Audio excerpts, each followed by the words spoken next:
જય હિન્દ મિત્રો, ગઈકાલે એક સોશિયલ મીડિયામાં વિડીયો જોયો જેની અંદર આપણે જે વરાસા બ્રિજ છે ત્યાં સરથાણા જગાતનાકા પાસે એક 10 વર્ષની આસપાસનો છોકરો ખાટલે સૂતા સૂતા જે નશીલા પદાર્થ છે એનું વેચાણ કરતો હોય ને એવો નજરે ચડ્યો. આ જુઓ તમે સ્ક્રીન ઉપર વિડીયો.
જોઈ શકો છો તમે કે એ હુતા હુતા જે આ નશીલા પદાર્થનો વેપાર કરી રહ્યો છે.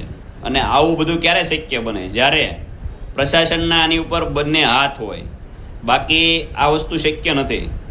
એટલે આ વિડીયોને તમે બધાએ છે ને શેર કરજો, જેથી કરીને આપણા ગૃહમંત્રી સુધી પહોંચી શકે. કારણ કે એ અવારનવાર એવી વાતો કરતા હોય જ્યારે સ્ટેજ અને મંચ મળી જાય ત્યારે, કે કોઈ સમરબંધીને છોડવામાં નહીં આવે, કાયદેસરના પગલાં ભરવામાં આવશે.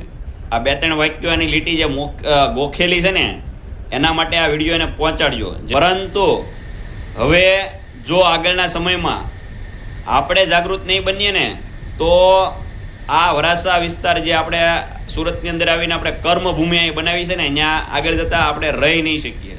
કારણ કે આવા અસામાજિક તત્વો ઠાર ઠાર પહોંચી રહ્યા છે. એટલે આપણે સુરત શહેરના આપણે કમિશનરને એક આ વિડીયો મારફતે અપીલ કરશું કે ભાઈ, ગૃહમંત્રી તો જે કરવા હોય કરે, પરંતુ તમે ઝડપથી એની ઉપર યોગ્ય પગલાં લઈ અને આખો વરાસા રોડ જે બ્રિજ છે એની નીચેનું દરેક દબાણ દૂર થાય અને આવા અસામાજિક તત્વો ત્યાંથી દૂર રહે, તો જ તે આપણી સુરત જે ખૂબસૂરત કહેવાય છે ને એ જળવાઈ રહે છે. નકર આને બદસુરત થતાં વાર નહીં લાગે.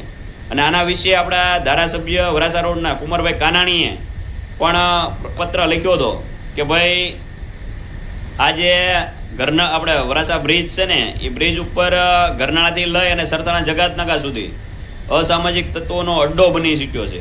અને ગેરકાયદેસર દબાણો, પાર્કિંગો પણ એટલા થઈ ગયા છે, તો આને તાત્કાલિક ધોરણે હટાવવામાં આવે.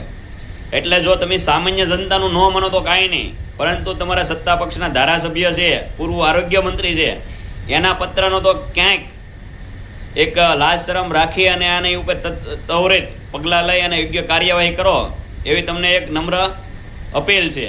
જય હિન્દ, જય ભારત.